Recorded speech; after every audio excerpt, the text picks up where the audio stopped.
So, what was your reaction in relation to Elon Musk now becoming the richest person on earth? Yeah, first of all, good on Elon Musk. I think that's a huge deal. I think he's like 10 billion above Jeff Bezos now. He's got an estimated net worth of like 195 billion. Like, that's just ridiculous.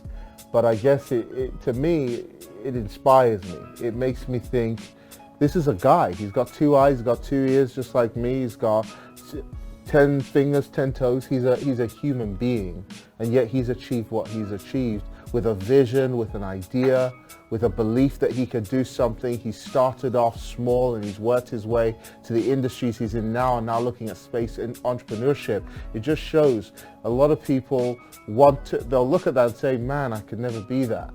He didn't start at the top. And that's what we need to realize. None of these people started at the top. They started somewhere.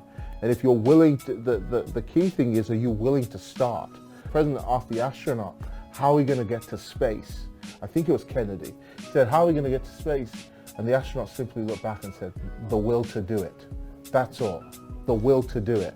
And I think these guys just show what I've always said, grit. It's the DNA of an entrepreneur.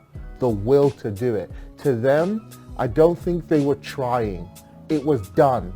They settled in their mind, this is a done deal. This is what's going to happen. And they worked from that place. It's not an accident. It's not them hoping they get lucky. You hear the way they talk, it's done. They're working while people are sleeping. And they know the sacrifice is not permanent, it's temporary. And if you put in that temporary sacrifice, then that's what you get to enjoy now. And I dare I say, he hasn't stopped working. Because you're at the top now, you have to stay at the top. People at the top get comfortable. He's still got Jeff Bezos. Only, it sounds to us like small amount, only 10 billion behind him. But to these guys, that's a billion's like a pound.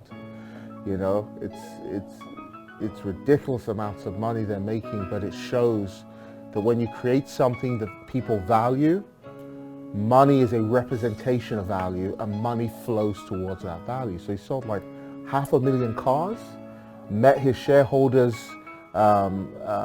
prearranged goals, and so he's done what he did. He's proven he's worth his salt. And so guess what? Your share value goes up even in a pandemic, when no one is really moving around and driving right now. Even in a pandemic, people are like, this is a valuable guy, this is valuable stock. And it's not just, I guess, investors aren't just considering Tesla as it is now. They're considering the vision, the aspiration. That's why this guy can make a bottle of tequila and people still buy it. It sells out in a moment because Tesla is not just a business or a what. It's a vision, it's a why, it's a belief system. To drive a Tesla, you're not driving any other car, you're driving a belief. And I guess that's what he's really created. It's quite powerful.